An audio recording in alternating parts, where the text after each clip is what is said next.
Hey, what's going on, guys? This is Jake with Fitness Insider coming at you guys with another good one today. But first, as always, hit that subscribe button, like, comment on the videos, man. I'd love to have you guys join the family. And to everybody that already has subscribed, much appreciated, man. I can't tell you how much that means to me. Definitely stick around. I'm going to try to do my best to keep you guys updated with all the current news. But anyways, guys, sorry if I sound a little bit drained. This is literally, I think, the 5th time recording this intro because this piece of shit microphone that I bought probably I only bought it like 2 months ago, and it was moderately expensive, and I'm already having distortion problems, so I'm going to have to look into getting another one, I guess. But anyways, too much info, shit you guys probably don't care about. But anyways, the video I'm making is about Flex Lewis doing the men's open. Now, this is huge news because a lot of people speculated on what this guy would be capable of going into the men's open. You know, he's kind of a shorter guy in stature. He's only 5'5", and of course, being at the 212-pound weight cap makes him relatively a small bodybuilder. Now, definitely not small. Don't misinterpret what I'm saying, but smaller. You know, he's no Big Ramy or Rolly Winkler. That being said, I stand on the other side of that thought where I think he has plenty enough size, especially after he adds more mass in the offseason. He took a year off, guys, to put mass on, and he was already cutting a bunch of mass just to make the 212. So believe me, this guy has no problem putting mass on. My only concern is he going to be able to keep his midsection trim, and is he going to be able to come with the condition when he adds on another, 8 to 15 pounds of muscle mass? Beyond that, this guy has the genetics. He has everything, man. He has the posing. He has the presentation. Just a stage presence in general, man. This guy is a professional. He's been running the 212 for probably 6-7 years, and he has all of it. And I'm telling you, this guy is coming to really put down some work, and I guarantee you guys he's going to do amazing. Just look at the similarities between him and Hadi Choopan, and he placed 3rd in the men's open in his first Olympia. Granted, yes, it was a lackluster lineup, but I basically want to put Flex head-to-head with Brandon Curry in a comparison, just so we can show, that he has the size and capabilities to do well in this division. I'm not saying he can take first place at the Mr. Olympia, at least not yet. I just want to show, this guy has what it takes to really be a competitor. So follow me along. Okay, guys, before we go ahead and get into this, just a couple things to mention first. So for those of you who don't know specific stats, which I didn't either, not by the exact number, but I'm pretty aware what these guys' stature look like. But just so you know, Brandon Curry apparently is 5'7", and Flex Lewis is somewhere around 5'5". So they're pretty similar in height. Granted, 2 inches can look like quite a bit on stage. They're really not that far out from each other in height. But Brandon is a much bigger bodybuilder, at least when Flex was at 212. But I did my best to scale them up. A couple of them are just kind of hard because, their positions and how they're bent over, like for the most muscular, made it hard to really size up. But just hang with me. It's enough to get the gist of what I'm talking about. So without further ado, first we have the front double bicep. So, looking at this, to me, I think Brandon clearly takes it. Now, that's not to say that Flex is not looking amazing here. I just think, look at the taper alone. Look at the arms and the taper alone. Brandon Curry is much wider. His chest is much fuller. His arms look better. And the lats and the V taper, even the midsection, man, it is insane. Brandon has one of the best front double biceps in the lineup. He's just phenomenal in this pose. And for all the people that are hating on his legs, man, look, believe me, I get it. His legs are not Sean Roden or Phil Heath level world class, okay? But they're not terrible legs. They're not bad. They're definitely okay in the pro ranks. Everybody's like, oh, we have an Olympia with no legs. Dude, he has legs. He has big-ass legs. They're just not... I get what you're saying, I get what you're trying to say, but it's an exaggeration. His legs are not horrible. They're just not great. They're okay. For a Mr. Olympia, I really think he needs to improve them if he wants to, be a little bit more towards that perfection. But, some guys genetically, man, it's just not in the cards. He was given almost an immaculate upper body and struggles with the legs. Look at Rolly Winkler. He struggles with the back development in the back double. So, you have that, okay? It is what it is. Anyways, guys, a long rant, but I had to stick up for Brandon, man. It makes me mad when people they shit on this guy, and I'm telling you, man, genetically, he's a phenom. He looks amazing. But, yeah, both these guys are. But still, Brandon Curry takes the first one for sure. And the front lat spread definitely goes to Brandon Curry. Okay, so this one actually looks really good for flex. In fact, I was going through the poses. Flex does not have a single weak pose. Neither does Brandon Curry. Not really, anyways.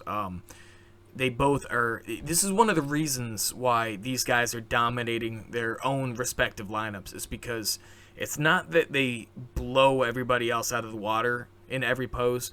It's that they are above average or better in every pose. They definitely have their strengths, but they really don't have any weaknesses as far as poses go. But Brandon, man, when it comes down to these two, Brandon is just so much wider. His chest is just 3D. The lats have an insane taper on it. The midsection looks incredible. He could use a little bit more sweep in the quads, but man, his inner legs are insane. Look, he just looks great all around. So he easily takes this, but Flex looks amazing as well. Take nothing away from Flex because he looks phenomenal. And for the side tricep, fair warning, this is technically not Flex Lewis's side tricep. This is just kind of, I think, a little transition he did from a side chest before he turned around. So, but it gives you the basic concept, and he definitely looks good in it, but he does not compare to Brandon. And I guarantee you, if you stand these two next to each other, funny enough, Brandon gets criticized for the legs, but from the side, they actually look pretty damn world class. They look really good. The glute ham tie-in looks phenomenal. That huge split from the hamstrings to the quads, real deep separation. His midsection looks phenomenal. In fact, in this pose, in this millisecond, his midsection looks much better than Flex's. His arm is just way bigger, man. His bicep, even the tricep, looks great. The shoulder is just huge and pronounced. I mean, Brandon Curry is insane. He takes this one easily. Okay, guys, and for the side chest, I do want to make a point. My apologies. I definitely made a mistake there and actually recorded the side tricep in place of the side chest. So instead of correcting it, I'm just going to go ahead and leave it where it's at and put the side chest after it, and we'll just move on in order through the rest of them. My mistake. But anyways, moving on. The side chest. Okay, this one, man. This one, Flex actually puts up some damn good competition. And I still would give it to Brandon by a little bit, just for the size alone. But this is my main point here, guys, all right? So imagine Flex right here with even 10 pounds more muscle. Same conditioning, but a little bit bigger. Flex might actually take this pose. And this is a good pose for Brandon, so that's saying something. Flex looks incredible here. Diced glutes, legs, calf, arm looks amazing. His chest is not as good as Brandon's, but everything looks phenomenal on the guy. So I almost want to give it to him. I just know that Brandon next to him would just outmass the hell out of him. So I'm going to give it to Brandon. And wow, guys, talk about a freaking close one. Now, again, it's kind of hard because the size discrepancy, and that's due to the weight cap. I'm telling you, Flex in the offseason looks insane, and that's what he's going to look like when he comes to the men's open, but even better probably. But yeah, man, so this is what I'm looking at, okay? So Brandon, much wider, bigger shoulders, better arms, better bicep peak, again, wider lats, better taper. But then you got Flex, better hamstrings, better glutes, much, much more shredded, and just the intricate details through the back, man. The lower back on Flex is insane. In fact, man, I would go as far as saying that Flex probably has one of the best back development in the world, despite weight classes. This dude's back is nuts, man. It looks almost like Dorian Yates, just maybe not as big and thick and wide, but, you know, like a smaller version of Dorian Yates. So, you know what? I know I'm probably going to catch some shit for this, but I'm going to go ahead and give this one the flex, because he just, everything all together, you know, with the hamstrings, with the glutes, with the conditioning, the lower back, and just the intricate detail everywhere. Flex, man. Insane. Okay, guys, and the rear lat spread is another close one. Hear me out. I'm going to go ahead and go with Brandon Curry, and I'll tell you why. And I'm not saying it's not close. It is very close. And really, you could go either way with it, depending on what you look at more. But for me, this pose is not super reliant on conditioning. It's not that Brandon isn't conditioned. His back looks super conditioned. I mean, in a sense where you can see the details very well. His legs, however, his hamstrings look even less impressive than his quads do. They just, yeah, they're very flat, almost have like a thick skin kind of look to it where you don't see much detail. Whereas with flex, he doesn't have the width that Brandon has. It don't look as thick as Brandon's does. In that lower back I was talking about that looked amazing in the back double, doesn't look as good as Brandon's. Brandon's lower back looks much better now, and kind of strange, but he has the conditioning on him, but it's just not enough. Brandon is way too wide and dominant looking in this pose, where the hamstrings are not enough to make up for that. So yeah, Brandon wins in my opinion. Okay, guys, abs and thighs easily goes to Brandon Curry in my opinion. Now, his legs look amazing here, considering, you know, being criticized for being small. They actually look pretty damn big, especially that leading leg. His midsection is insanely tight, especially compared to his flaring lats, his wide just shoulders, chest, his arms look incredible. Now, flex, man, I would say this is probably his weakest pose. It's not bad. You know, everything's tight. His quads are separated. His abs are dialed in. It's just he don't have the width in the shoulders and the lats to really make this a strong pose for him. And his midsection just kind of looks a little bit blocky. But, again, it's not a bad pose, but it's not a great one either. So, for Brandon, this is an amazing pose, and he easily takes this one. Okay, guys, and here we are at the final pose, the most muscular. Now, this one is kind of hard to judge because,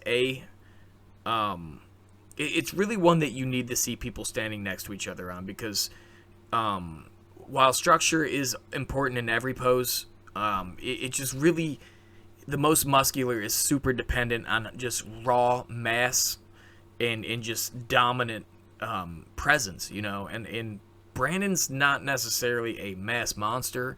Flex definitely is not a mass monster.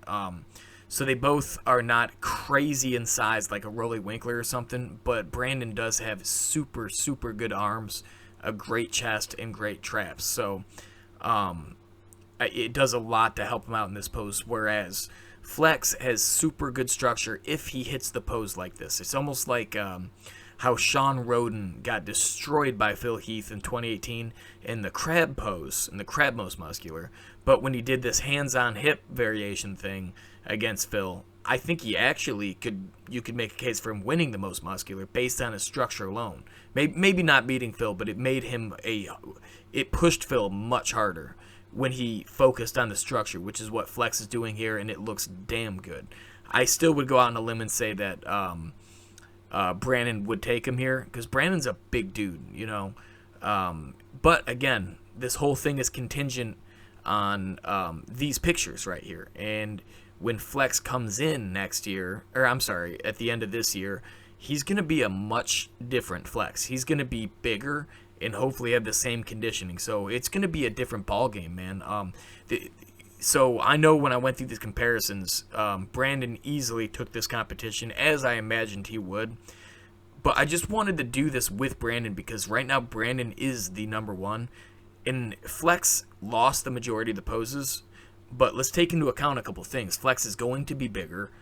And also, standing next to these guys is a way different deal than comparing pictures. Okay? So it's going to be a different thing if these guys size up and look a little bit more similar in size than we're giving them credit for. So it's really hard to judge. Again, Brandon is number one. I don't think that's going to change anytime soon. You know, I mean, someone like Big Ramy could come in and change it for sure, but I'm just saying someone like Flex is not just going to come in and just take Brandon's title away just like that. I'm not saying it's impossible, but I'm saying it would be very hard, especially in Flex's first year in the Men's Open. But anyways, guys, I'm super excited to see how Flex looks. I'm super excited to see how he stands next to these big dudes, because a lot of people thought that Hadi Choopan wouldn't compare in size, and he looked incredible out there. So I'm expecting Flex to make the same performance, and I'm expecting Flex to really deliver. I think he's definitely capable of a top 6 finish in the Olympia. We'll just have to wait and see. And again, it may seem like a weird comparison, you know, putting Flex against the number one guy right now, but I wanted to do the number one guy versus Flex just to show how good Flex really is, okay? He did lose pretty decisively here, but he looked pretty comparable in everything. So you throw on a little bit more mass, who knows, right? But anyways, guys, it was an interesting one to do. It was fun. For everybody that stuck around to the end, I definitely appreciate it. Thanks. And if you don't mind, go ahead and subscribe, man. It helps me out. I really appreciate the guys that are subscribing and leaving good comments, man. It helps the channel grow. But thanks to everybody that stuck around. Love you guys. I'll see you guys in the next one.